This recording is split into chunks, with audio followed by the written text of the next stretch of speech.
So I'd be worried that if they do put some kind of aggressive heroes in the safe lane, then if that fails, then where's the aggression? Where's the pressure going to come from on the map? So I would say probably they'll run the Centaur in the off lane because the TB can just go jungle. You know, that's always the nice thing about having some BS illusion hero in your safe lane, is that they can always make their way to the jungle, tank the jungle with the illusions, and basically farm faster than if they were in the lane.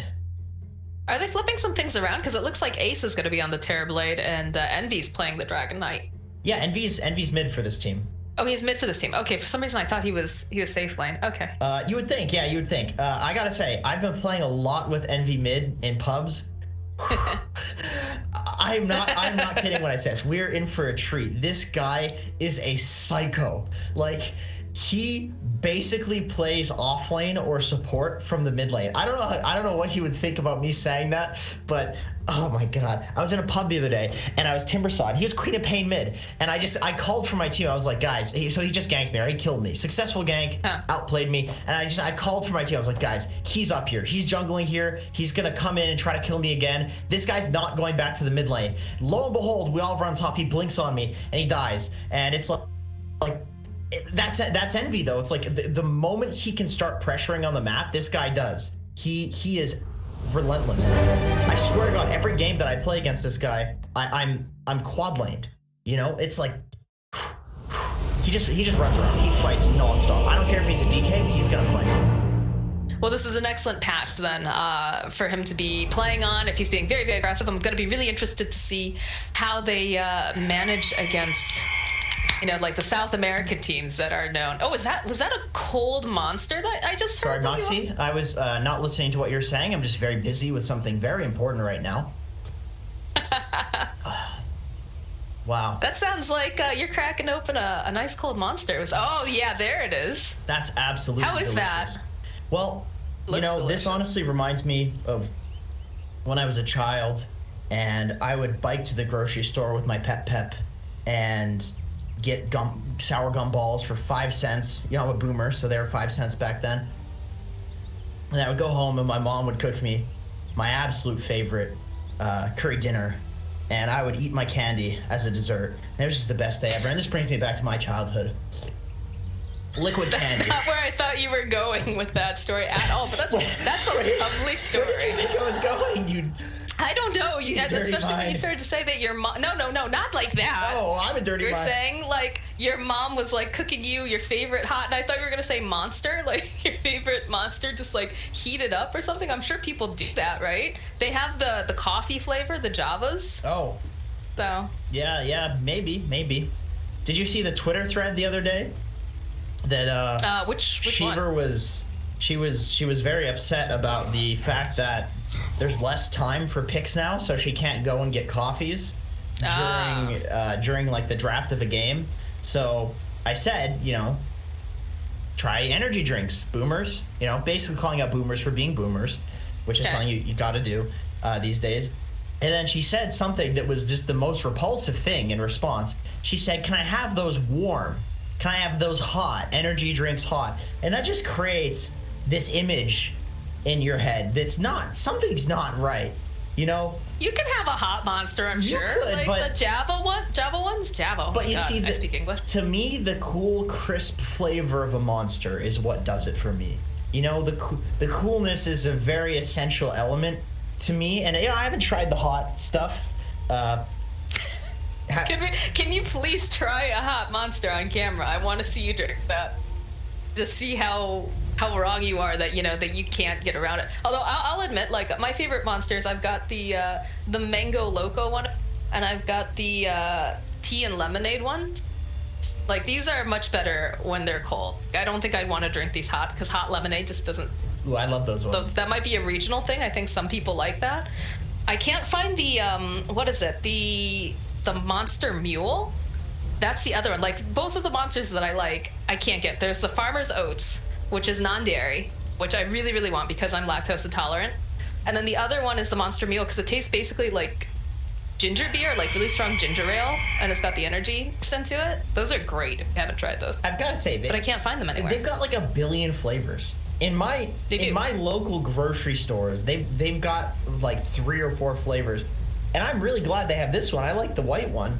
It's 0 sugar. I only drink. I'm a big diet soda and diet energy drink connoisseur, actually. And let me tell you, the white sugar-free Red Bull. Oh God, the white sugar-free. Oh God, no, Jenkins, you're doing so well. The white sugar-free Monsters are the best. They're the best. All right, what were you saying about the drinking? Going back to that, you've seen what I drink.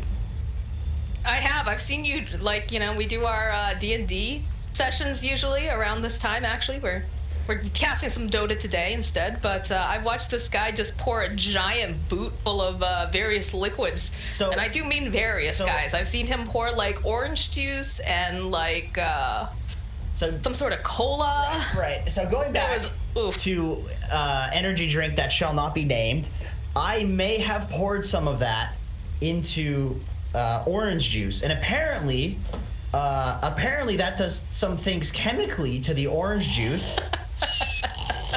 And that was a big mistake. I'm not gonna lie to you. That was a mistake. I thought that was gonna be funny, but I just spent the whole session not feeling too good. We got a little rumbly in the tumbly. Maybe I should have tried Monster instead. Maybe it would. You should have. You should have gone with the Monster. They have nice flavors. You don't have to try to make your own here. Yeah. If you could have any flavor as an energy drink, like what would you want? Try Doritos flavor. That sounds so disgusting. Oh my god. No, it doesn't sound. That sounds amazing. God. I just threw up a little bit. No, Doritos flavored. No. Okay. Monster, don't make that, please. You make much better flavors. Butter chicken curry flavored. That sounds very strange. There's a soda that does that though. That makes like a Thanksgiving dinner flavor. Really? Yeah, they do like the turkey stuffing, cranberry sauce, all that. Yeah, I wouldn't mind that actually. Oh, Snake King. You know, I was in Snake King's stream the other day, and I asked him how much he benches. You know what how much does he bench? You know what his response was? It's such a Snake King response. He was like, "Well, do you mean max or what do I rep?" Oh. Why you gotta be so sassy? I just wanted to know, man. I'm surprised he was even that nice to respond to you and didn't just say, "Get out of my stream, Jenkins." See, with people that bench, you know that they like to be asked what their numbers are. So I asked them, give them a... So Jenkins, how much can you bench? Oh, I can bench like 3 or 4 corgis. That's pretty good, actually. Are we talking like rotund corgis or just? I would say like a medium size, like, you know, a little on the huskier side, like living a pretty good life corgi. You know? All like right. probably about, you know, 8, 9, 10 years old, kind of at the end of where the owners just, if they want to eat that much, let them eat that much. They're happy. So they're a little husky, on the huskier side. And I'd probably bench like 3 or 4 of those. That's good to know. Yeah. Now whenever, you know, that comes up in trivia someday, everyone will know exactly how many corgis. Yeah, that's actually very common for a trivia. What kind? Yeah, you know, you never know. You never know. One day you might be on a game show and they'll ask. Still waiting on this game, unfortunately, guys.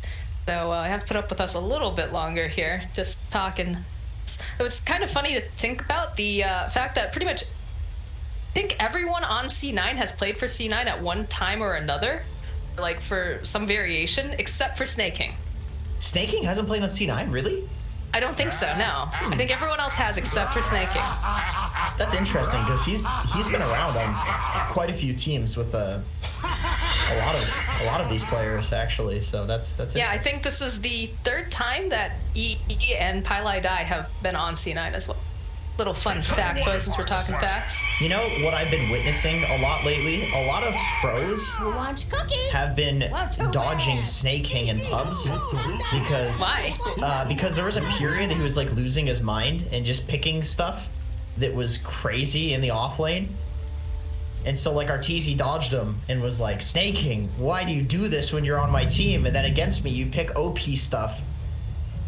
And so I can understand that. But Ellie's a big stream watcher, and she was telling me, she's like, dude, everybody's dodging Snaking. I was like, there's no, I would never. Are you kidding me? That would be a sin to dodge. He carries. He's a very, not only, he's a very nice person as well. I've had the chance to actually talk with him at one of the drinks. Very, very friendly. Smart guy too. It's nice. Really. Yeah, it's really nice to like have, because some of the players, like I get real nervous to talk to some, because I always feel like they're just focused on the game, right? They're just focused, they're doing their thing. I don't want to disturb them. So it's nice every once in a while when some of the friendly players come over and they just smile and they say hello and they chat a little bit. It's awesome. I can understand the. Dota's a crazy game. Dota's a crazy game. We'll just say that. I can understand why some people are interesting personality types. You know, there's a new wave of streamers. You know, you got the Masons, you got the Sammy boys, and they're wild. Have you ever watched these guys stream? They're out of their mind, but in such an entertaining, ridiculous way. It's like watching Jackass almost. I'm sure they're gonna love the fact that you've what you think of when you watch their stream. I do. You know what? I'm not gonna beat around the bush here, but that's Dota. You got a lot of crazy people at the top, because really this game it's hard. It's a hard environment to have some success in. So a lot of people are kind of crazy. I'm having. Whoa, that was weird. All right, I need to. As we get back into the game, I think I need to. Acting up again? No, I'm trying to like exit out of Dota and it's making crazy noises because I'm locked onto someone else's camera. So. Oh, that's a. Why don't you introduce Jenkins as I reconnect? Sure. All right. We got Misery on Phoenix. We got Ace on TV. Snaking on Centaur, Warrunner, Eternal Envy, playing mid. Shockingly, went from carry to mid in about a week.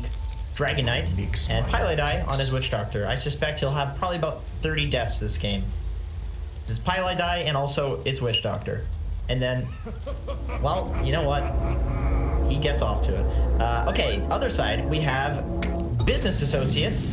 We got 9 on Invoker, one of his signature heroes. We got Fear on Ogre. And then on Wraith King, we have Moo, Snapfire, Moose. Very confusing, I know. But this is actually a different guy. And then we have Brax on Beastmaster. Brax is the biggest heart. I love that guy. I'm a huge Brax fan.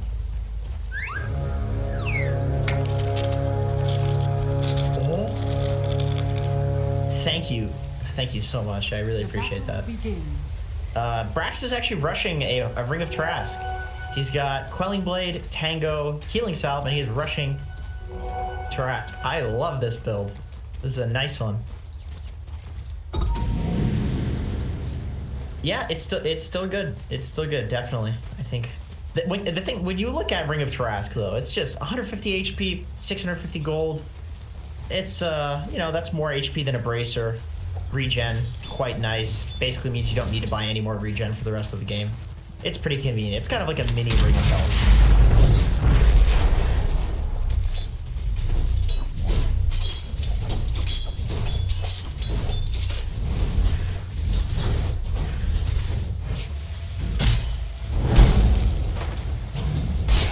Ooh, Moose might get a courier here while he's pulling this wave. Yeah, Pilot Eye's not being careful with this. 5? What the? That's Europing right there. He's on Europe.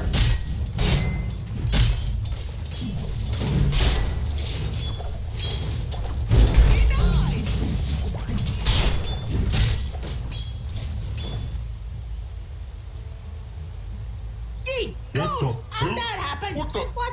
How'd that happen? We got some server issues.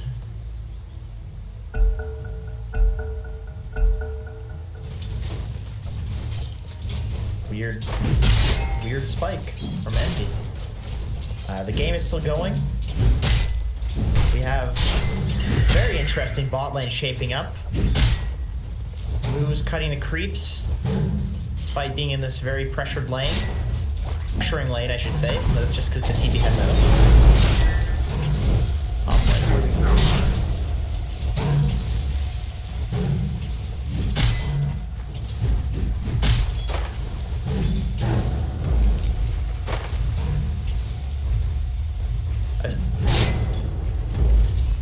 I was trying really hard to distract from that, but I wasn't doing a very good job.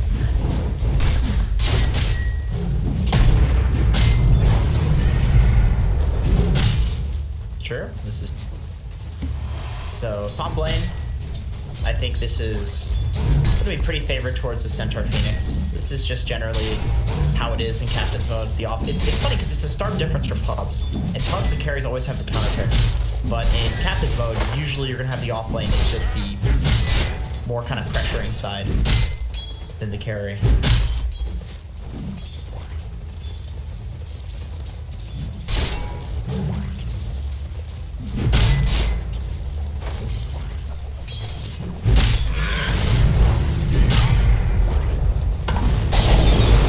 can stack. There's stuff that Phoenix can do for sure. Go to the tri-lane. There's certain things you can do. Just 2 melee heroes versus Centaur. That sounds pretty hard.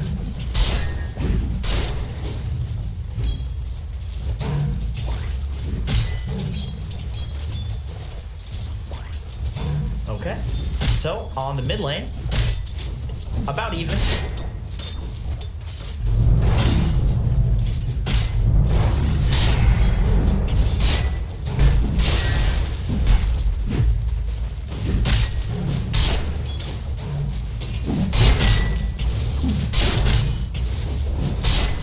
This is actually one of those really awkward mid lanes where 9 can definitely make rotations out of this mid lane, but Envy is not going to be pressurable. I mean, he's going to be low mana, of course, because he's going to get mana drain, but he's, you know, got a billion regen in armor, so 9 is going to do absolutely nothing to pressure him here. But he is definitely killable when he gets to Spirit Vessel, when 9 has a Spirit Vessel. That's when DK can certainly die. The first sacrifice has been paid.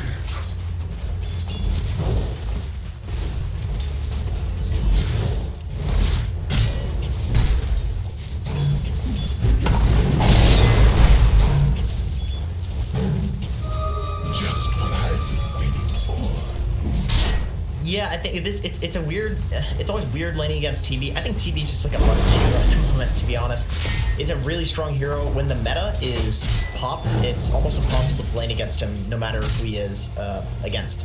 And whenever he doesn't have the meta, he's just useless. So it's this really weird situation where, like, that's why we saw Moose cutting the first wave, because the meta was popped. So it's like you don't want to lane that hero, and so they just played a little bit too aggressive against a metamorphosis.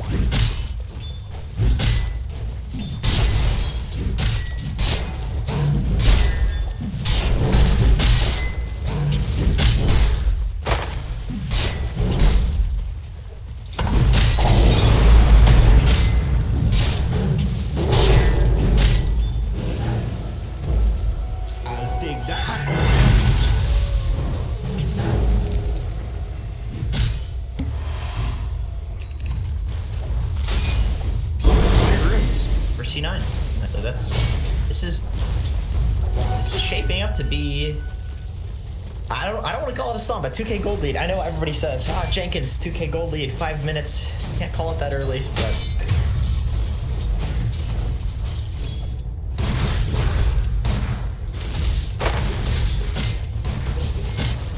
yeah, that's a hero that can definitely always die. Brack's not opting to go for the Axis build in this game, so it looks like this one thing that he was experimenting with, and maybe he just thinks that it's kind of too much of a reach, which is definitely the kind of feedback I was getting from my teammates in pubs when I was doing it as well. They're like, what are you doing, leveling Axis?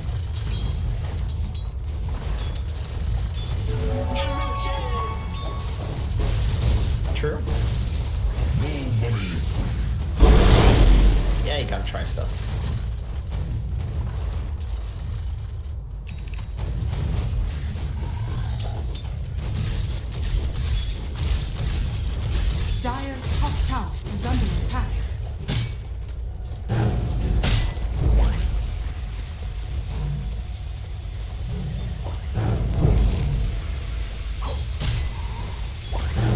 Moo, you're definitely okay with this. You know, this Wraith King hero. I know before, you know, traditionally this hero maybe was a kill hero. You stun people, you kill them, but he just wants to hit creeps. This is one of the most ridiculous carries in the game. He's so strong in the late game with like the Silver Edge changes, and with how the crit works with the Vampiric Aura damage. It's really this hero. If you're letting him farm, you're gonna lose, almost no matter what you have.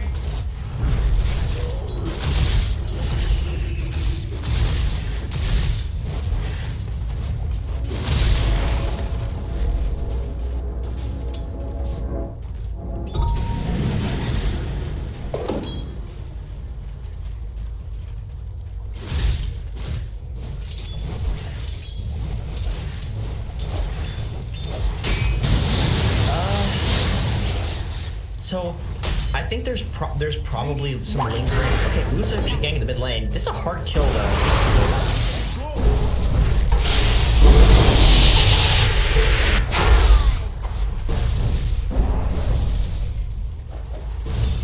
Dire's courier has been killed.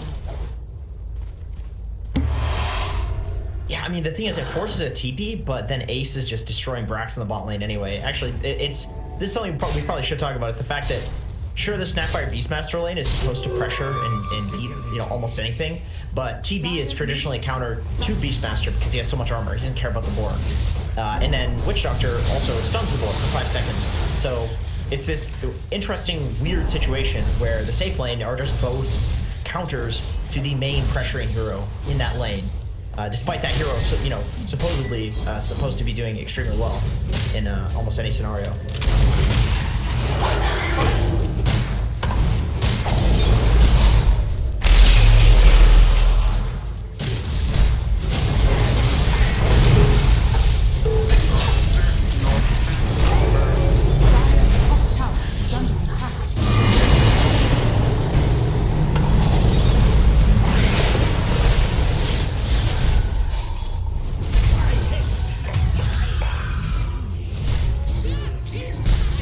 Dire's middle tower is under attack. Okay, remember when you asked about NA Dota? If Ace was an NA player, he would not have skilled Sunder. He would have skilled Illusions because it gives you more farming speed. So this is one of the differences between these two teams potentially, is that he saved the point for Sunder and then he skilled it once the gank came in. So he's very happy that he did that. Dire's top tower is under attack.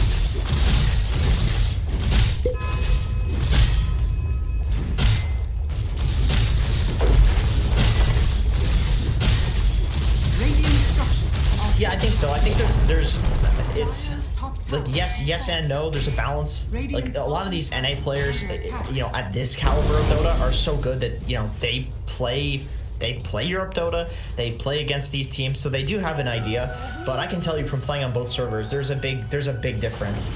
Just in your kind of the general atmosphere, the feeling. Like in Europe, people are fighting a lot more. They don't farm at all. NA, it's the complete opposite. People are really good at farming. Not so much at fighting, so it is more like your instincts will be different. But I think they'll have at least a conscious idea. Okay, this is how European Dota is. This is how NA Dota is. Like they're all gonna know that. They're all good enough to know it, but the instincts won't maybe necessarily be there.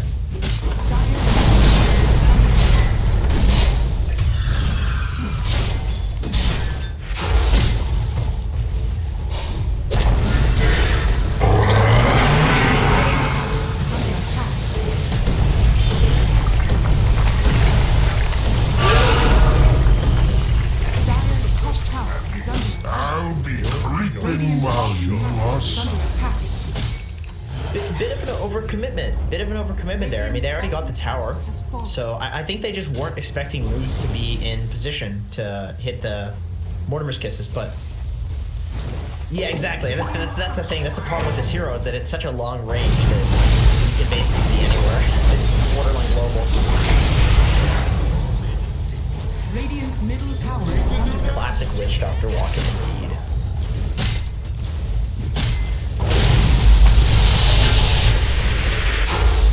Dire's top tower is under attack. uses the shovel. I think that's a good TP. I think he knows that they don't have any spells. So yeah, they can take his mana. They can do a little bit of damage to him. But I think it's very hard to kill him. They don't have like. He's too big of a boy. Yeah, with that Vanguard, he's way too strong. So he's just putting his body in front of the tower because they took the mid tower. So if they just defend their mid tower, then they're gonna have more of the map to farm. Wow. Ooh. Yeah, that's Dire's top tower has been a big denied. deal. That's a really big deal. The gold lead's only 3k, but when you have this tower advantage, you know, it does mount pretty quickly. I know I said Envy is this like crazy off-lane player in the mid lane, but he's actually just pretty static. I think maybe when it comes to competitive, he feels confident that he doesn't maybe need to do as much. He thinks that his team's already kind of playing the farm game a lot better. But we'll see when he gets active. Maybe when he gets his points, we'll see some crazy Envy plays. Absolutely.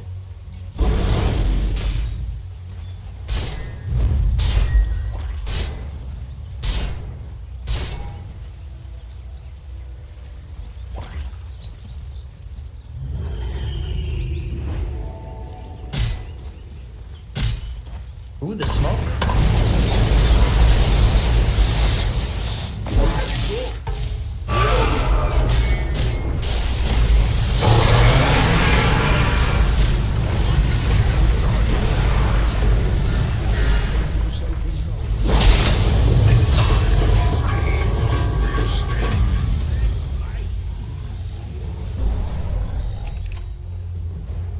Oh my god.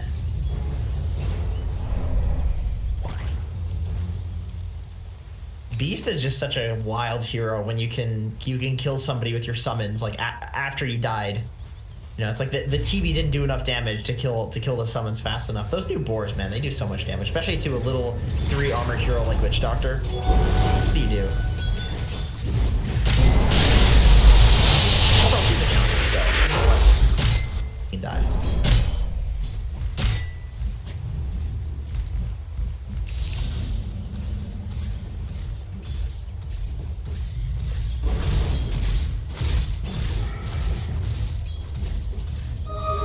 What have we here?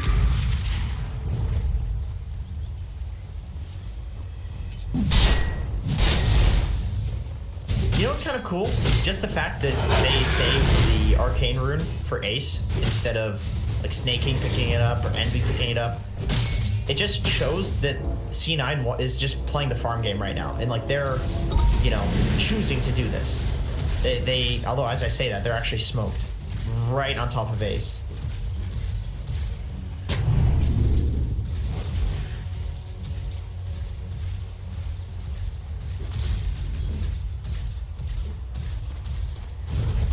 They're farming. Ace is getting huge. He's looking scary. He's got a 2k network lead on Wraith King.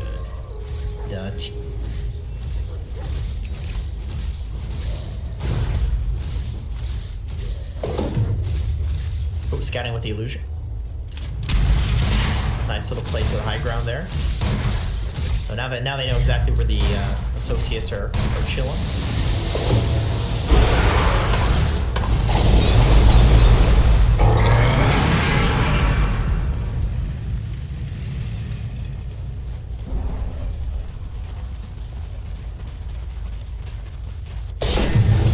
Jump the gun a bit, but this is really okay if you're C9. I really feel like you're pretty comfortable with the amount of the map that you're farming.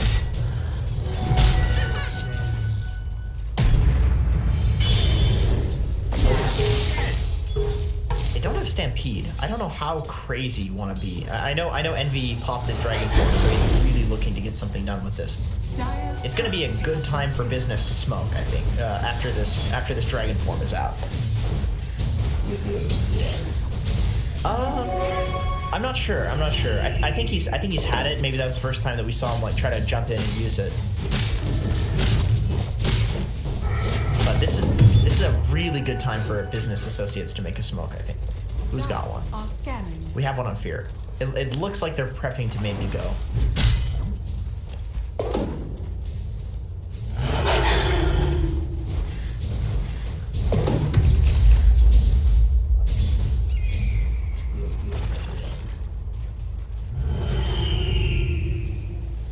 got the relic. Okay, I guess that's probably what they're waiting for. They're probably just they were talking. I saw Brax draw the line. Maybe they were looking to smoke, and then Moo's just like, guys, I'm almost on my radiance. Just chill for a bit.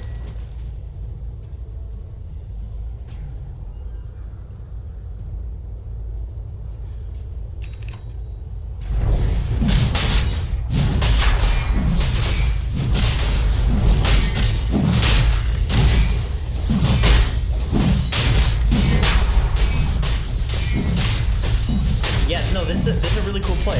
They know that Wraith King's going to be playing the bot area of the map because, of course, they're dire, and he wants to farm ancients as well. So they know that he's bot. It's on time though. This is the problem with playing the bot area. This is the Radiant advantage, honestly.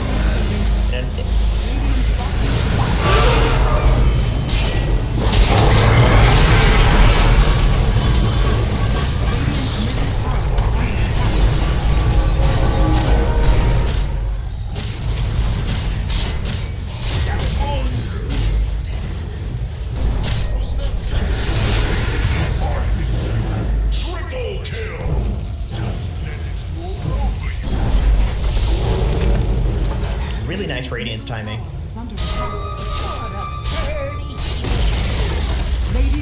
I think I played a pub with Moo recently where something similar happened, where the enemy team was basically sniping Roche, and he always says, like, once he gets the Radiance, go fight, go fight, go fight. Like, when this guy gets Radiance on Wraith King, it is absolutely go time. He doesn't care if they have an Aegis, if they're standing up on high ground. He very highly values this Radiance fight. So, really good timing. And just shows how strong this hero is, that you can be fighting a team that has Aegis, and all their abilities, it doesn't matter.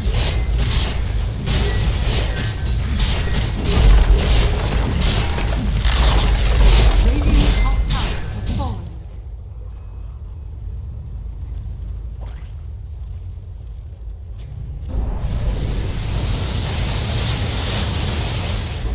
Yep, so 45 seconds, he's ready to go again, and now that he has this Radiance, he is not farming the bot area anymore, he's farming the enemy front.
Associates. That looked really bad. That looked like it could have been a disaster. But this BKB pickup on Ace, that is a 10-second BKB charge. Oh, mid lane, Envy out of position.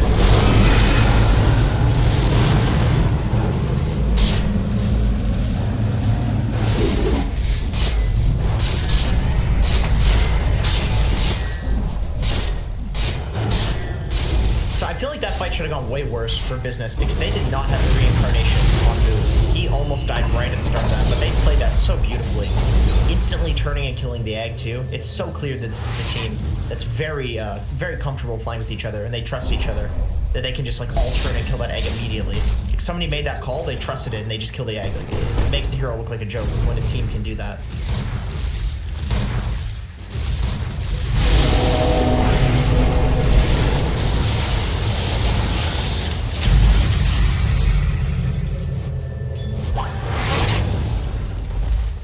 Radiant's top tower is under attack. Yeah, this is huge. They keep forcing this the BKB charge out of the Terrorblade. Like, you want to be getting a lot out of these BKBs, but that's 2 BKBs that were used in a kind of defensive turnaround situation, which is not what you want. You want to be doing something aggressive with that item.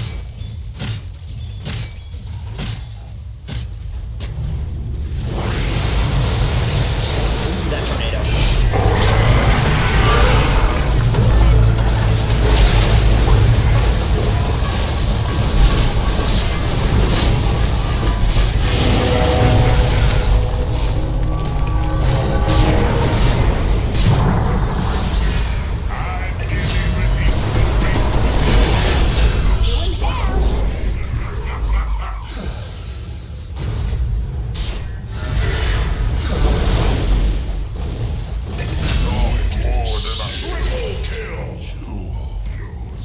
This Wraith King is melting.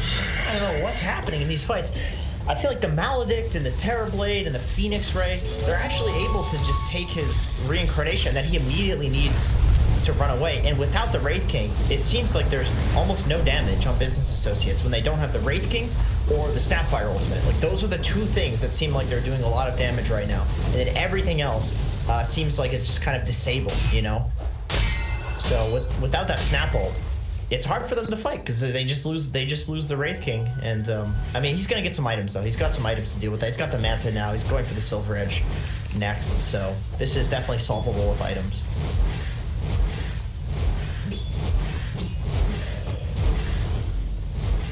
I think that's just the nature of playing with this Radiance timing on Wraith King, and also having like a Floss Flex and Over. This hero does not harm. You are constantly looking for pickoffs, and you also feel like you have the ability to kind of disengage if you have to. So you can kind of look for a pickoff, and let's say it does go bad, you just run everybody away. You know, and that's been happening a decent amount for Business. And when C9 does finally catch them in the act when they're doing that, it will definitely look disastrous if it does happen. Because like you said, fighting without the Snap ult, that is definitely a ballsy move.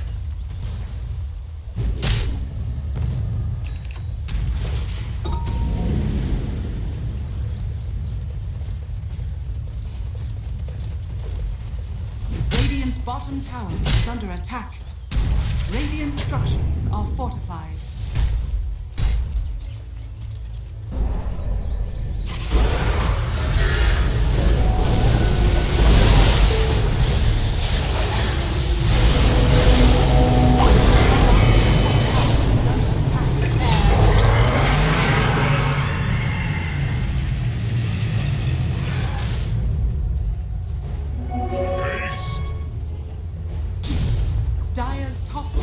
That's not cool. He's lucky it didn't whack him. He's lucky. Dire's bottom tower. That is just the under worst attack. thing. And Radiant's bottom tower. wow, Ice Rock, come on. Why? Why did you add this thing to the game? Nobody likes this purple guy. Dire's bottom tower has fallen. Oh yeah, we actually haven't really checked out the neutral items too much. Let's see what they have. Dragon Scale on Centaur, Phoenix. Ooh, Nether Shawl on Phoenix. Nice telescope pickup. That'll be nice because a support can hold that, and then that gives the TB a little bit of extra attack range. That's pretty nutty for the meta. Radiant's bottom tower is Yeah. under attack. Dire's middle tower is under attack. Oh yeah, the efficiency. Shovel's broken. What an insane item.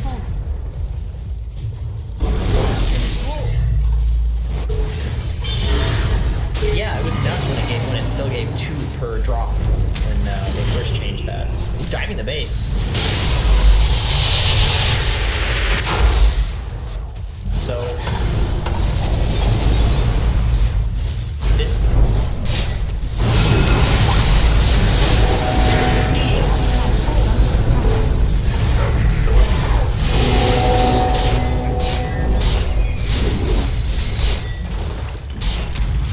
Radiant's top tower is under attack. I like the play. I do like the play a lot from C9. They're just like, all right, we're strong. We're just gonna force this. They did not expect Move to have a Shadow Blade, straight up.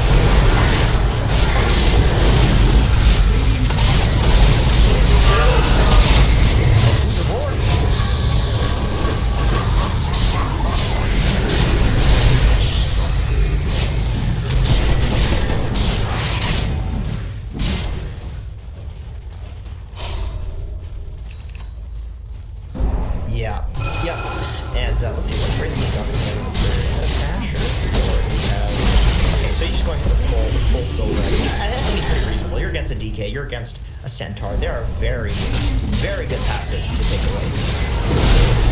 I don't.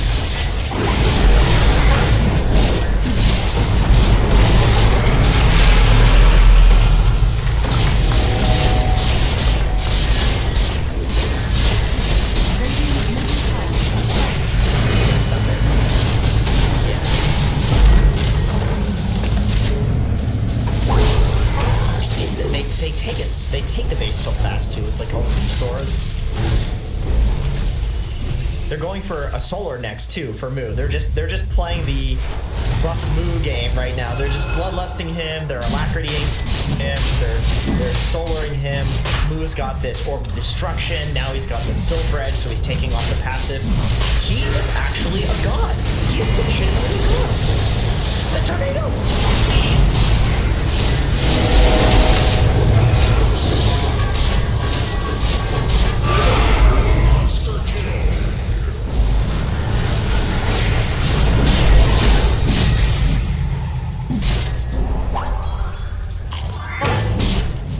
So what if I swagger? Take a knee, peasant.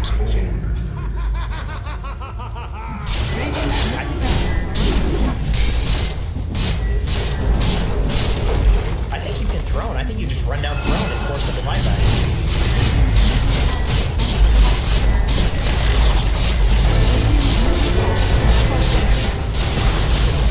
Radiant's middle tower is falling. He's sitting the throne. He doesn't care.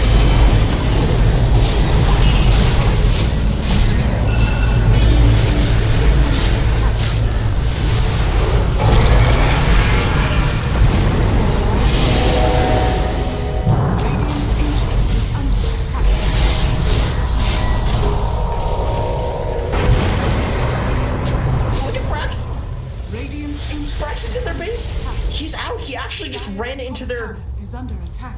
He just ran into their fountain almost and TP's out. My god, what a nice Delta split. Yeah, really nice play from this, just forcing them to go there. I mean, they know that C9 has buybacks. Come on, like it's 29 minutes. It's a professional team, they're professional players. They're gonna have buybacks. So force them. Let them know you can end the game right now. 11k gold from that play alone. That's why you don't go for a rack.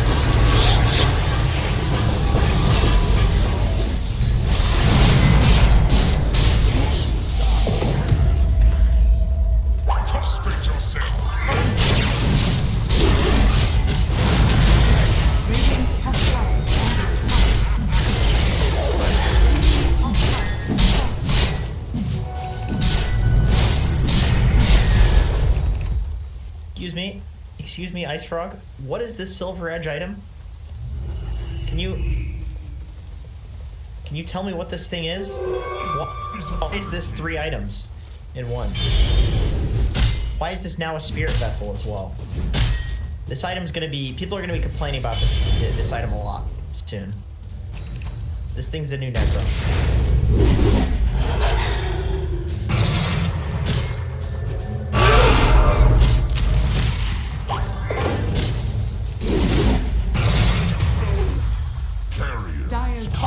I think you're right.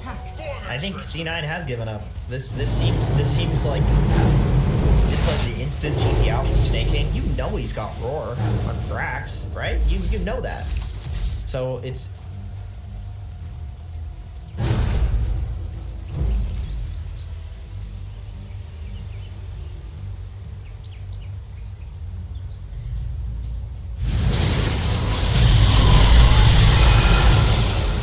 You know what? The thing is, this item is so good, this new Rapier item with the True Strike, that it's actually winnable if they get a Rapier. Legit.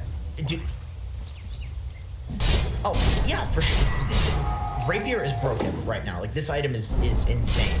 The only reason that Medusa and PA are possibly viable heroes is because Rapier is so broken.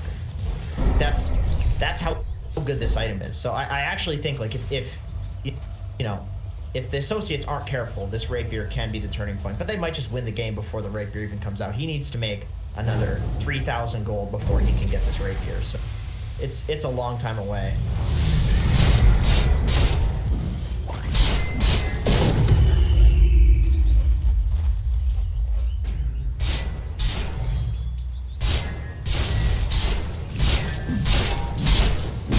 surprise people to hear that Moo actually does captain this team a lot. Like his voice is I would say probably I haven't spent a lot of time with Fear at all, but playing with the other guys, like Moo he is the captain in terms of actually like controlling the game, which makes sense because he's the carry player, right? So he's the win condition.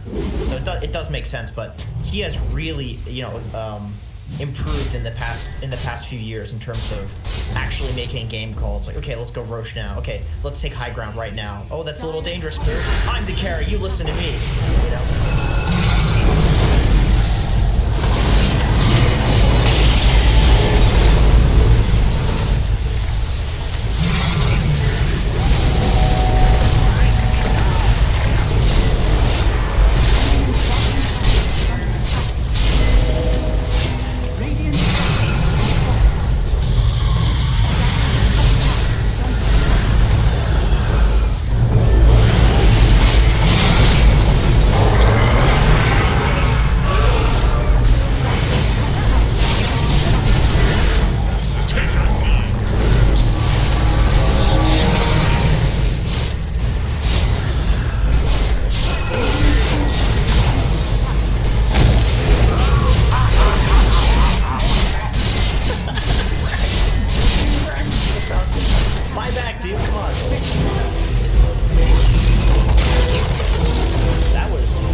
They smelled blood.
5 seconds remaining. Dire team ban.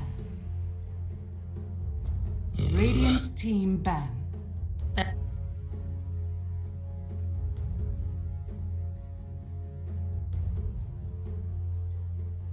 Dire team ban. Radiant team ban.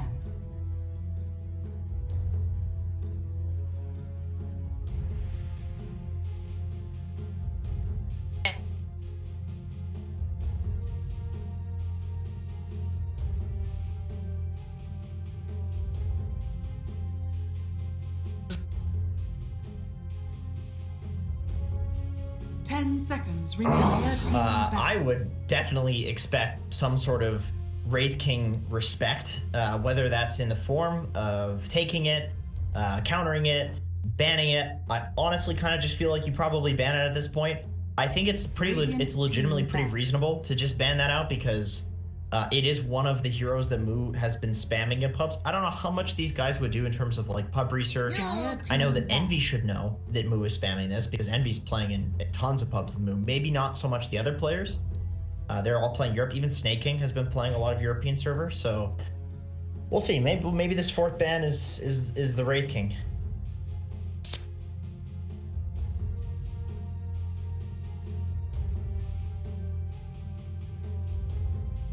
Seconds remaining. I think so. It's the pushing that comes from it is just impossible to deal with. The creeps in the laning stage, very annoying. It's a great kind of healer, run at you mech hero. Honestly, the Chen aura is just insanely strong. That's the thing. Is like ever since they added that aura to the hero, he's been getting nerfed and nerfed and nerfed, and it's clearly not enough. The aura is just good. Healing, amplification. On a hero that wants to build like all healing items is fantastic. And we've already seen how powerful like headdress first is, you know. And Chen building a headdress, I mean that's what he's been doing for years now, just building headdress first. Maybe not years, maybe about a year. But yeah, he did it first. He did it first, so he's the hero for the current meta, basically, in terms of laning.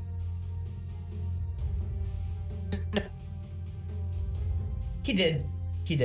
Very sort of. European hero. That's definitely a hero that's like first pick every game over there and it's ignored in NA. For whatever reason. I don't know why. Maybe European players, just more StarCraft players over there. They know the micro. I don't know. Exactly, dude. Over here in NA, we're just like, man, I'm used to playing RuneScape, selling rune scimitars at Varrock, you know. Over and a Snapfire. Okay, I mean, yeah, I feel like the Snapfire was a beast in the last game. Maybe not so much in like the early laning phase, but those Mortimer's Kisses were absolutely devastating in every fight. Every single time C9 popped that center ulti, they basically had to back off because there was just this immediate Snapfire ult coming in, and Moose was on point with it. He was never getting caught out. That's one thing that it's easy. It's subtle. It's easy to miss where you have somebody who's not getting caught out, so you're witnessing something not happen. But it's very easy to run around and feed on Snapfire and not get your kisses off, especially to heroes like that. Clockwork, you know, and you just never get the kisses off, and the hero feels like crap.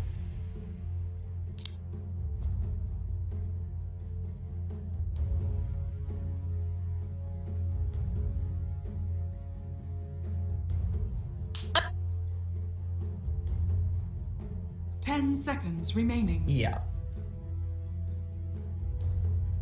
5 seconds remaining.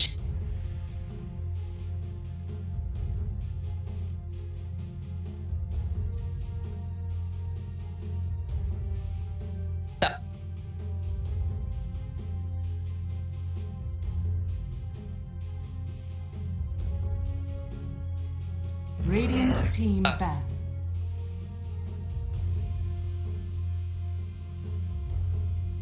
Right.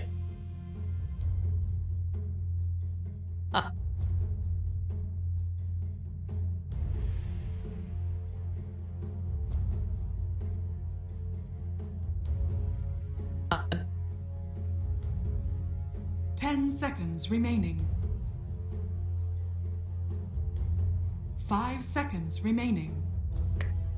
I feel like Clockwork's probably gonna play the front line. Just kind of how the hero is played these days. Racers, run in, be a maniac.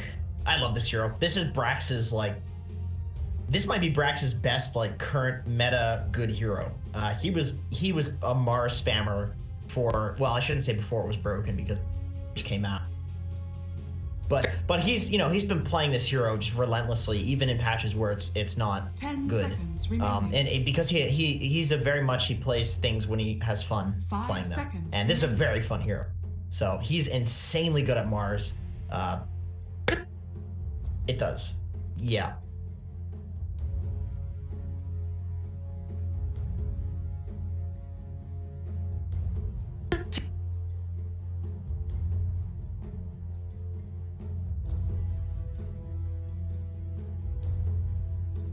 Right.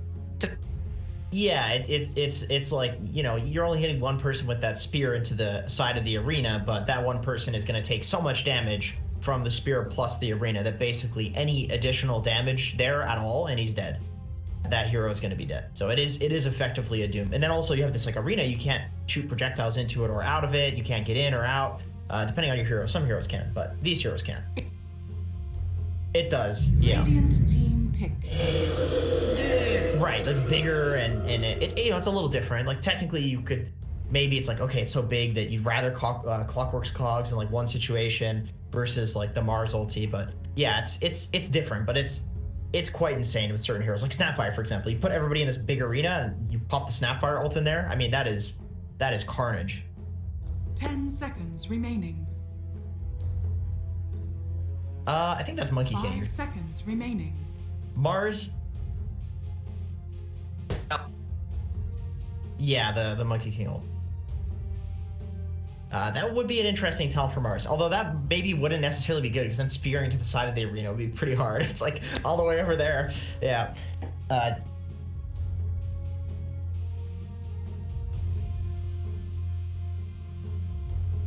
Sure. This Death Prophet hero, very broken, very surprised that it wasn't picked in the last game. Was it touched at all? Let me...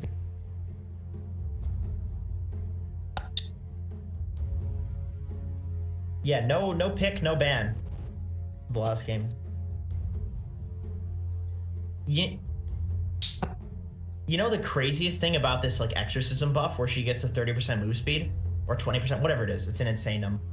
Is that technically exorcism lasts as long as until the ghosts get back to you. So because the ghost's move speed was changed to be slower, and she gets this bonus move speed as well as like a bunch of move speed buffs in the past, the ghosts take forever to get to her. So she's running at this like hasted move speed for, yeah, exactly, well over her exorcism duration. And the thing is, you might be thinking, okay, well, what if you just want to stay in one place? If you go in circles, the ghosts still chase you. So you keep the move speed. It's really ridiculous. I don't think it was intended. It probably is not how it's meant to be. But it's very strong. It's very strong. She's very hard to catch now. Very fast hero. Well,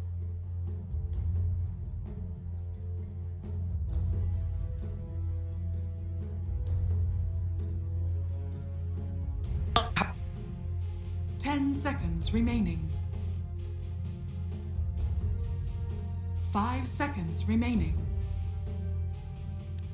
Definitely. Yeah, and Invoker also is like a vessel builder. So this is excellent against Death Prophet, who exists by being low HP and healing herself and making you think you can kill her. So the vessel is very nice as a solution to the Wex. I imagine it'll just be another 9 Invoker. That for whatever reason on Business Associates, it seems like 9 is like their very stable pick player, where maybe his hero pool is smaller, but they're very comfortable in him being extremely high skill with whatever it is that he gets picked, and he just gets it like every game. I remember when they were picking Pango for him every game, he would just get it in like crappy matchups and he would just do fine. So it seems like Invoker is kind of their hero for that. Okay, Void Spirit. Huh, okay, this is interesting. So, possible carry Void Spirit, possible carry Nature's Prophet. That's been a thing. People have done that.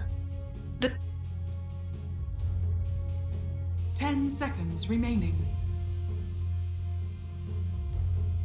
5 seconds remaining. Right, right.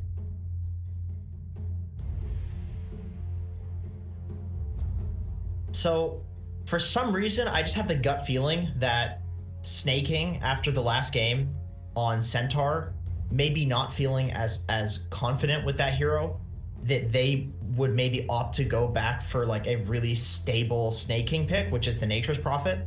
He's one of the best Nature's Prophets. So for some reason, my gut feeling is that they're just going to run him on the Natures. And so that means that Void Spirit's either 5, that's not happening. Void might be mid. We might see like you said, a 4 Death Prophet.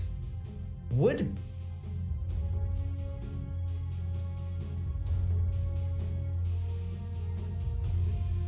but Invoker can purge the shield is the problem. Invoker can the Quaswex Invoker can just tornado off the Void shield, which is very annoying. So maybe it's a okay, Alchemist. Never mind, it's not a carry. So maybe it is a pause 5 Natures actually. Are we gonna see Snaking Clock, position 4 Death Prophet, position 5 Nature's Prophet, Void mid, Alch carry, something like that? Yep.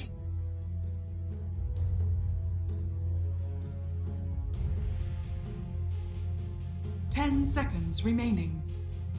This is maybe they don't even know for sure. Maybe they're just like, okay, we'll see what they pick as last pick, and then we'll kind of flip our picks based on that. You know, this is interesting. I like this draft. I like this draft from Cloud9. I cannot figure out what the hell their roles are. With knowing their players, knowing what they play, I still can't figure it out. I feel like you have to run Natures as a 5 in this lineup. But maybe I'm wrong. Pile Die's a maniac, so he could be playing with Clock 5 or something. Okay. Faceless Void. Just kind of, maybe we'll see some Quas Exort Invoker. Although, I don't think they do have the Snap ults. Oh, it is Snaking Prophet, actually. What is their 5? Oh my god, Death Prophet 5. Dude, Pile Die, you are a psycho. Oh my god. He picks the dumbest stuff in 5, man. Ah. No, I know. He's... there's a quote that I read the other day. It's like, talent is hitting the target nobody can hit, and genius is hitting a target that nobody knew was there. That's Pile Die to me. He's like, we don't even know there's a target right there, and he's throwing something at it. And like, either there isn't a target and he's a maniac, or there is one and we were just wrong, you know, but we'll see. It's up to him to prove it to us here.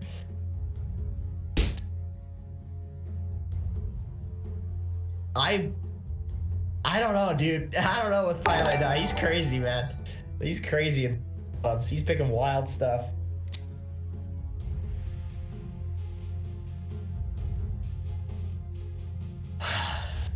I just don't know what the DP5 is gonna do.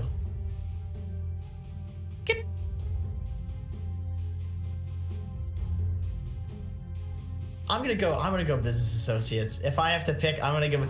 I feel like they have the heroes to pressure an Alch. I feel like Alch is a pick that's really good when there's just nothing that can like run at you. I think there's plenty that can run at you on Business. And I mean that's the main thing. That's really the main thing. That's like the win condition for me, even ignoring like some of like the silly picks on the side of C9. Fight me!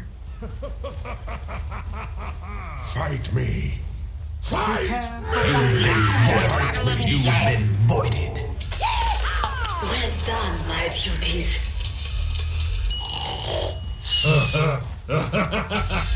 Yeah, this is a really good Void game, definitely. I mean, when you have last pick and you're last picking a carry like this, of course it's going to be for it. But it's nice. It's a nice Void game. He can kill Alch once he gets some items. He can very easily deal with all of the ports on C9, like Clock and DP, anything to avoid.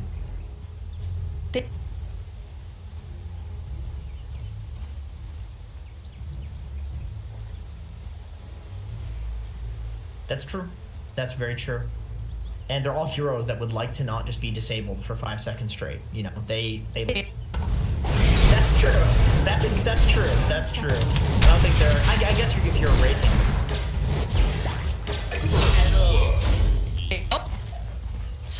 blood. As indeed I They just beat him down. They just ran him. No oof, nothing. They just the slow.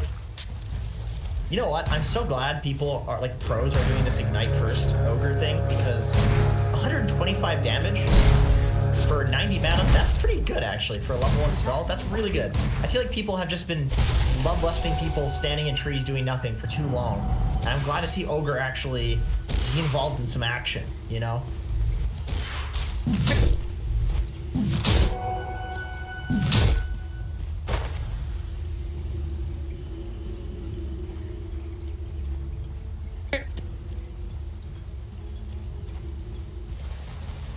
21 seconds. Look out, he'll have another spirit siphon. Be careful. Interesting to see that. Yeah, I mean it's actually good. I mean, it's not that bad against some strength offlaner like Mars. He does not like this percentage HP spells, you know. Is Moose grabbing the second wave? Is this what he does when there's an alk? Range creep. No, he does not. Actually doing quite a lot of damage. Shocking.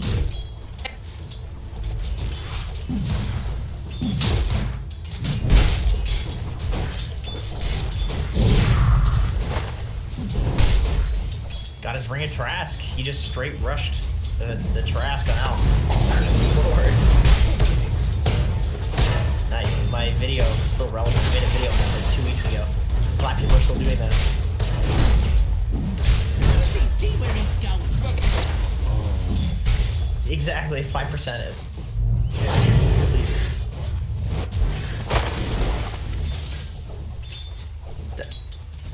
Dude, this... Yeah, I got you.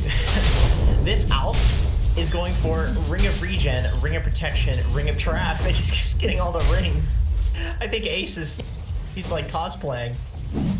He's getting into character.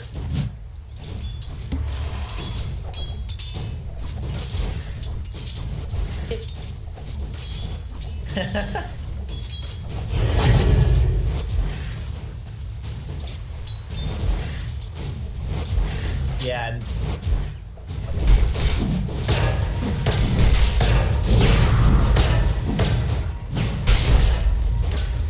Mid lane E, Void Spirit. Probably we'll see doing this crazy Eternal Envy rotations in this game.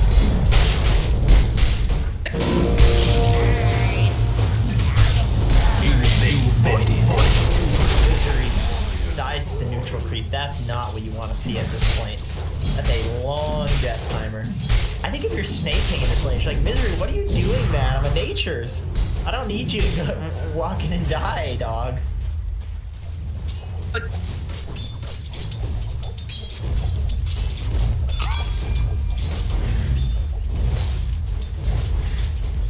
Honestly, he should just be blocking pulls as clockwork. The clock is hard to do much with until the lane is like pushed out, you know? You run at people, you battery assault, you kill them. You don't really, there's no way the clock can harass. He's just some melee hero. His people. So, yeah, you just want him to block pulls and not. Kind of unfortunate. Okay.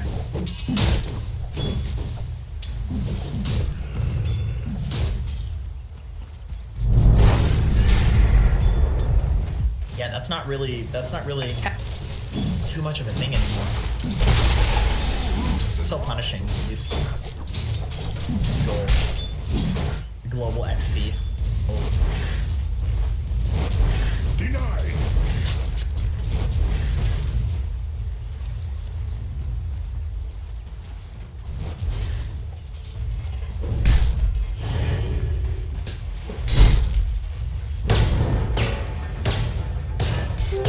Sometimes maybe you can get a couple of bracers. That's kind of the nice thing to do on Cloud. If you can get a couple of bracers, Vessel is nice. There are some little items you can buy to make you tanky, and just like basically the worse your game is going, the more you opt to go for just the really efficient items. So that's kind of the way you deal with this lack of gold on the board. You just say, okay, well I'm gonna buy all the really efficient items. You know, worst case you just go with like 6 gauntlets of strength or something.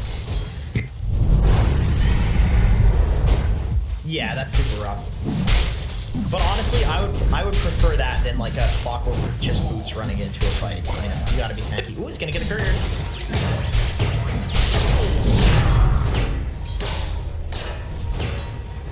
Moo was really hoping for a bash there. He's like, come on, bash. No. Stop playing bounties. Very, very important.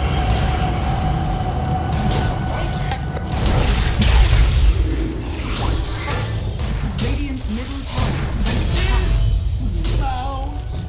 Cheer up. Even my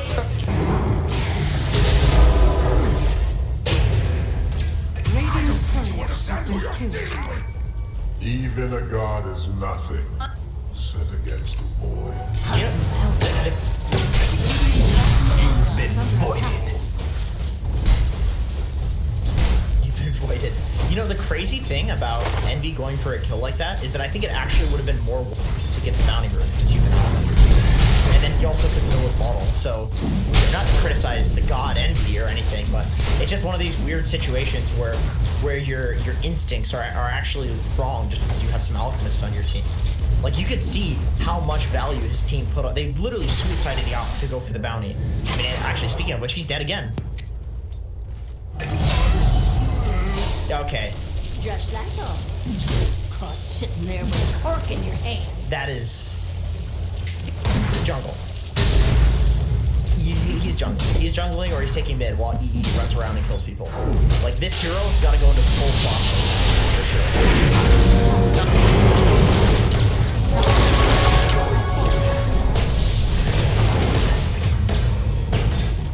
Radiant structures are fortified.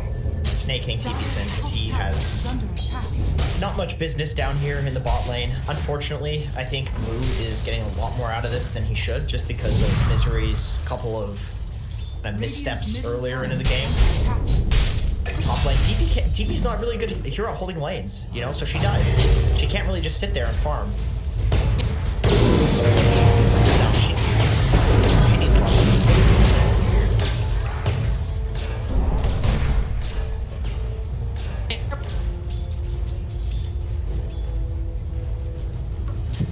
So this is the Envy that I was expecting to see. He doesn't go back to the mid lane, he just stays top. And you're like, what in God's name is this guy still doing here? Killing me. He was just here. He should walk back towards mid. Nope. And you know what? I think he's not even gonna go back mid now. I think he's gonna jungle. Because this is Eternal Envy. I think he's gonna stay here. Okay, I lied. I don't know, but I really enjoyed the way that you kind of ranted about it. I am telling you, I'm so Very comedic. I am so sick of playing against this guy in pubs. I get quad laned every game. Get out of my lane. You're a mid laner. That's a dead Pylai die. So, yeah, you know, the 5 Death Prophet doesn't seem to be really working out with this particular lineup. He already, you know, Ace realizing he can't go back to this lane. He died too many times. Behind now. He needs to find some other option. He's not even quite 6 yet, but he should get it pretty quick. 9 is in a really good position. He sees the He wants it. He's going for it. Couple little boops. Maybe one more boop should do the trick. dude. Did he break those ankles? No, Man, that urn. 9 is such a god. Okay, so he killed the Alp. Obviously, that's cool and all. But he stole the creeps with Tornado too. Like, he angled that so that he would steal the That's creep. efficiency. I'm like, he could have just tornadoed right away and killed the Alp there, right? But he waited. He risked losing the kill to steal the Alp's farm. That's how you know somebody has been traumatized by NA pubs. Is that they know that if you let an Alp farm, because everybody here just picks heroes that farm creeps. If you let an Alp farm, it doesn't matter if he's dying, he's gonna win the game. They're trying to go after Brax. They don't quite get that Aether Remnant off, though, and he's able to just TP away, even though Snake King also TPing in. Brax making good space. I do like that C9 is holding like the top area of the map, and they've just basically ditched bot.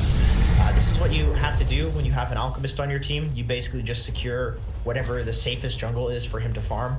And right now, the triangle is not as good as it once was in terms of farming. Really, when you're on Dire, this jungle that he's in right now is a very efficient place to farm. So just securing this makes a lot of sense.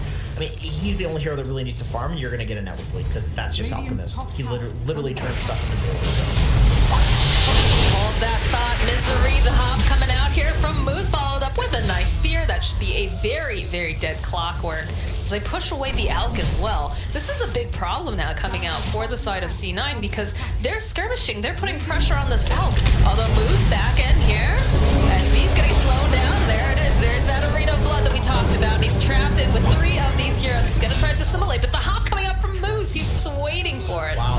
And it looks like Business Associates taking over the jungle. This Void has just had such a, I don't say a free game, but had such a good time being able to do whatever he wants. Pylai die here, sitting at level 5, gets the silence off, Spirit Side, but there's nothing he can do. He's a Death Prophet. He's not meant for this. They'll find that kill. Oh, the spear coming out on the side as Brax finds Ace. 9 is here too. Moo jumping forward. He's gonna just try to get a couple of these hits, maybe a bash, maybe a Chronosphere, just for some good luck, as they're gonna take away all of his mana, and they just whack away over here on Ace. I think that's gonna be a very dead Alchemist. This game is looking real nice right now for Business. Yeah, when you have a gold lead and there's an Alk on the enemy team, that's kind of a... Do they ever stop fighting? Hello? Middle lane, they will lose Spear. Mortimer Kiss is getting thrown out by Moose. They find the kill on Snaking. Uh-oh, Misery. He's stuck over here with 9. I don't know if that's what he wanted to do with that, but he is also going to fall. C9 loses their heroes in one little skirmish. Envy immediately runs the bot lane. You know what is also annoying with playing against Envy is that, the moment a fight goes south, he is immediately in a side lane pushing it out. Like, if you want to know where this guy's gonna go, just pick the farthest side lane, the farthest lane away from the lane where there's action in. And I guarantee you, within 10 seconds, he's there. He's so relentless with his, and absolute with his ideas. It's like, this fight is bad, we push side lanes. Oh, this fight is good, take this fight. You know how like intense he is, you know? Right. And it's like, it's so apparent in his play as well. Is that a good thing or a bad thing? It's a good thing. The fact that his mentality is that strong that he immediately judges like based on his gut instinct. Like, this is a bad fight, I'm leaving. It's definitely a 50-50. It's like, it's better than... Well, Envy got himself double damage room. Does take a good chunk of damage. Oh, followed up with the tornado too. Trying to find him. Brax making his way over here. Are they going to be able to get him in time? 8th of Remnant gets dropped. They're trying to just buy a little bit more time for it. Look how far they're chasing him. He's just taking down that final vessel charge. Oh, the spear! That would have been sick. Ooh, that was so close. That would have been so sick. Although the spear does not hit at the end there. Like, it's deceptively shorter than like the animation looks in terms of the damage and the catch on it. It looks pretty cool. But it was like, let's be honest. It was a cool idea. It was a really cool idea. Dire's middle tower. Envy, all of that for a DD rune just gets purged too. Sad. So sad. It's like they're looking for maybe another fight. Smoke.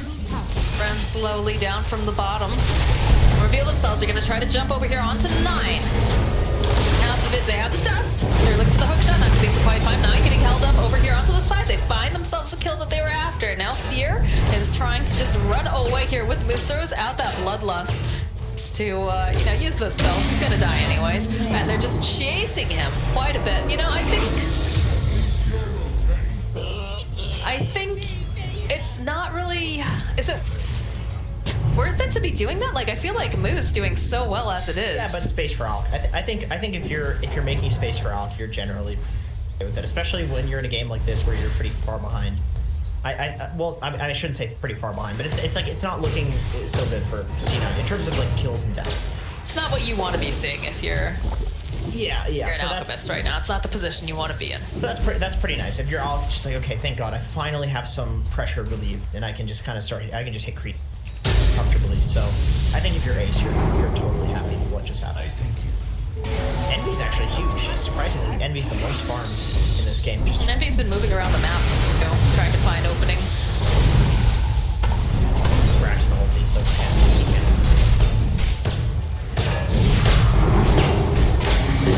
Have a little bit of another skirmish going on over here as they almost managed to get the final hit over here onto Misery, but to walk away. just barely. Take that mid tier 1, easy peasy. Tower has fallen. Yeah, it does at the very least like push C9 off the tower so they can disassociate and take it. That's if the fight didn't go the way that they planned exactly, maybe they could have gotten a couple kills there or whatever, but you get the tower, so you're okay with that. Now we have bounty runes. Very important timing for an alchemist. Are scanned. Let us see how both of these teams prioritize these runes. You're also gonna have the neutral items coming up.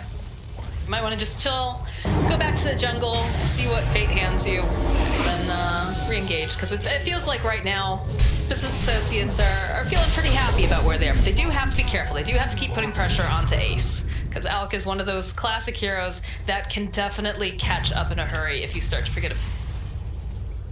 Yep, I was watching No Tail. He did a breakdown of his like TI 8 winning series, which is absolutely awesome. Would highly recommend checking it out. It's on his YouTube channel. And he was saying basically with like an alchemist, there's just this period where you like play cat and mouse. You know, basically there's a point where like you become the cat, and the enemy team becomes the mouse, where alchemist like gets the radiance and stuff like that. But up until that point, alchemist is the mouse, and your whole job is to basically just run around and find him and hunt him. I thought that was pretty interesting. That's kind of what No Tail's simplification of like the game plan is. It's just that okay, Dota becomes cat and mouse when there's an alchemist, and for the last probably 2 to 5 minutes, Associates has been kind of losing the cat and mouse game. Alchemist has been playing the mouse pretty nicely. He's been running around, farming, hitting creeps. His team is distracting. This is what you want to see when you're C9. Very interesting position coming out from C9 here at bottom lane. We talked about them making the space. And it looks like they want to try to maybe make something happen here.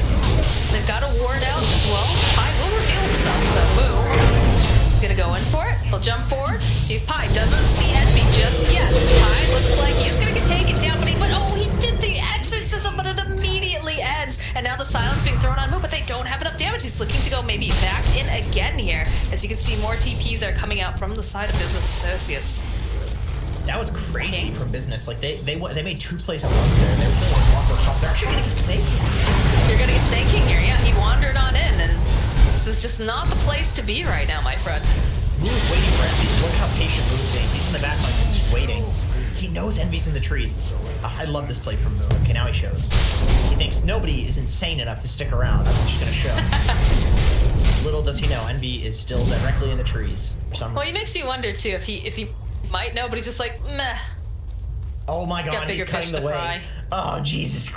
I'm getting flashbacks like this. He does this every game. He's gonna cut the wave. This is what he does. It's so. Or he's gonna take moves. He's looking at moves. Comes out. Drops out. Aether Remnant. Rest of the team is here. They should be able to find that very quickly. I swear to God, nobody plays Dota like this guy. Nobody. Like this is. Who 4D chess. Who expects that? My gratitude. Like his whole team died, and he's just still there.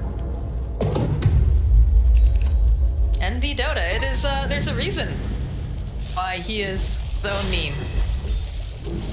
I want to ask him about that. I want to ask him like, do you intentionally try to get clips on Reddit by doing stuff like this? At this point, is this your intention?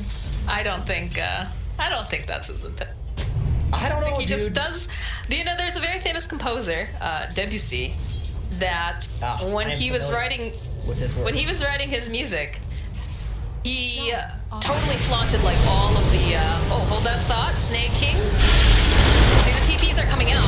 We have to go 3 of 9. Mortimer Kiss is coming in. They'll follow up with a nice hook shot here from Misery, and they'll hold 9 into place. The jump forward coming out from Eternal Envy as well. Oh, and they managed to get the kill on 9, even though they have a beautiful Chronosphere, and they're doing plenty of damage considering they have that Battle Fury. Misery takes a lot of hits here. Will be next to fall, followed by Pylai Die, and now Envy is the last man standing in this little skirmish down here. His team's making the space for the Alchemist, but Anyway, what were you saying? we'll be able to turn that into another objective. What were you saying about Mozart?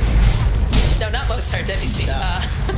But yeah, anyways, Debussy, he planted all of the rules, right? He was like adding all of these music theory no-nos, I would say. And when they asked him, they're like, you know, why are you doing this? He's like, I like it because it sounds good. This is how I want to write music, and it worked out for him because everyone was like, wow, did you hear this guy with this brand new sound? Like, this guy's not afraid to do crazy stuff, as crazy as, you know, the classical world is. That's fair.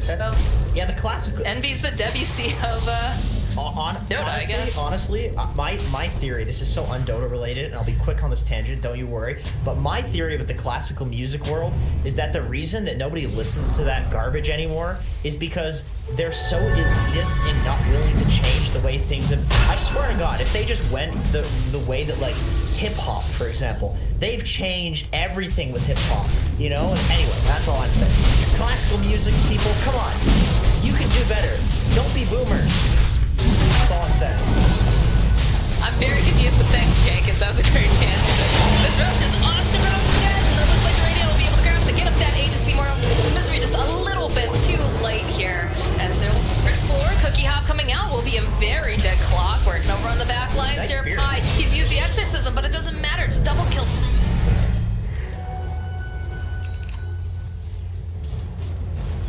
Brax has got the blink now, finally. He's got the blink. This hero can feel borderline impossible to play without the blink in certain games. Ace. 9, he's found him over here. Does have the Radiance online.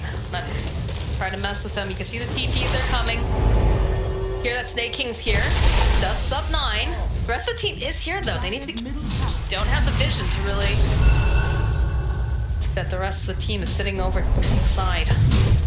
He was patient, very patient on 9, not just immediately going. They did have the kisses, but I don't think that just the kisses plus like the wrestle is gonna kill Alchemist, because he can just purge it with the chemical rage. So this is one of my favorite things to do with Mars, is to just tank the split shot with Bulwark. Really nice. Brax is one of the first people that I've seen that actually uses the new Bulwark toggle. So many people just... That is interesting. I haven't seen that. I don't think I've seen the other matches I've watched. Yeah, there's cool stuff you can do with it. Like, you can spear backwards immediately by just toggling it really quickly and then spearing backwards without turning. So you can... That's really cool. Yeah, like basically it makes it so you don't have any turn point on spear as long as you're quick enough at pressing your little buttons. So it's pretty cool. And once again, Brax is the person that I've seen do this. Most people just ignore the fact that that ability even has an active, which is sad. Well, I love the way the Snake King's playing this. He grabbed himself the rune, he got the courier. I think that's the way that you need to be playing this Nature's Prophet right now, is just split pushing and also taking these objectives. Looks like they did find themselves Eternal Envy here, and he tries to dash away, but he can't do it fast enough as they follow up with the Arena and the Chronosphere. These Mortimer Kisses are doing so much damage. Move. He doesn't seem to care, he's just going to keep running at them. He silenced up, he Siphon. They're doing everything they can, but it just does not seem to matter to this Faceless Void, as now Highlight has been left behind. He does have that Yules, but he is going to get taken down. That's not even his Yule. I'm guessing that was, I think that was... I don't know. Yeah, that was his Yule. Was it? Yeah, it has to be. No, Death Prophet doesn't have a Yules. Oh, wait a minute. Oh, no, that's gotta be Invoker Tornado. Right? There's no Yules. Yeah, I don't see Yules. Huh. That was weird then. It must have, I guess it was a tornado. I guess I just didn't see it. It must have clipped out. There's the trick. There's the spear that we're talking about. I get the kill on to Misery, and now Eternal Envy. He jumps on in, but there's going to be the BKB coming out from down. They bomb back with the Clockwork 2. Misery trying to just push them away. Spirit Siphon just Highlight getting chased around here. We'll see that tornado come out as Moon just chipping away. Doesn't want to lift this Exorcism. Keep going. Be able to find themselves a kill on the Courier. But over here on the side, Moon getting held up in the trees. He can't hit anything, so he's not going to be able to be as efficient as he'd like. But he'll be able to follow up. They get another hit. Finally, that Aegis will get popped on the Faceless Void. But you know he's coming right back up again. And I don't think you have what you need to take him down a second time, Snake King. He's trying to run away. And he's just getting chased down. They've got the trees. It doesn't matter. They come right through them. They'll get the kill on Snake King. Eternal Envy. He comes right back in. They get themselves another kill. There's no buyback on Eternal Envy as Sphere and 9 just pushing them all the way back into the base, to that fountain. What are you giggling about over there? I was watching Brax's perspective that entire fight. I was not paying any attention to whatever else was going on. It was crazy. He was 10% HP. They were chasing him. He did the spear trick to spear them into base without turning, and then he blinked away at the last possible second. 10% HP. Used his bulwark or his smash ability on the creeps. Got 50% HP. Envy went on him again. Got him to 10%. Brax used the trick again. Speared him into base. It's like Envy spent the whole fight chasing Brax because Brax was using the like silly spear trick. It was actually the coolest thing that I've watched. Like, if anything just encapsulates like this is how you play offlaners, it's exactly that last fight for Brax. That is just the perfect offlaner gameplay. You're just like, you think you're gonna get me? No, you're not. Oh, you think you're gonna, just like, oh god. I mean, we talked about that cat and mouse. Yeah, it's just except within a smaller little kind of example, just within a team fight. That's kind of how you play as like an offlaner, or even as an ogre. You're just trying to make silly stuff. Trying to poke him back and forth. Moo. He's down Pie here. See if we get that Aether Remnant buys a little bit more time. He's got the alacrity plus the cookie house. Look at him slicing away. Pie is going to get taken down. 9 here is going to get pushed back. It's going to be the buyback coming out. Twilight die, but over on the side, Misery. He's in the middle of so much. They have the Chronosphere up yet again, and Misery just on the corner of it is going to be able to get beaten down. Ace 1v1ing over here with Moo, but Moo says, you know what, I've got bigger fish to fry. I'm going to go after Pie, maybe, and the Exorcism is up, but doesn't look like they seem to care a whole heck of a lot about it, because they'll fall within the arena and have 3 people stuck. Ace even has his BKB, but he wants to go down swinging, so he's chasing after Brax here right now. Brax is kiting him left and right. There's no BKB left. Moo's going to jump into the fight. Ace the buys a little bit more time, but Brax finds himself the kill onto Ace. Envy going to have to just astral step himself back, and Snake King is the next person who's going to get taken down. Triple kill coming out from Moo. Is it going to be a 4th kill? It's looking pretty damn likely. And now Ace trying to run away into that fountain. They'll be able to go and just take a little time here with Fear, but Misery, he's looking like he's going to be pretty miserable as Moo starts to go into the well. Does have the Manta, is going to back off. Ace, look at all of these Mortimer kisses just getting chucked into the well. Paralyzing as they just back around. They'll hit the tower. And the GG. Wow, business associates. They are definitely looking like a solid unit. They play really well together. Their abilities, their comboing, they're saving each other. Like, Brax got 4-staffed 2 times in that fight, and both of the 4-staffs looked like it could have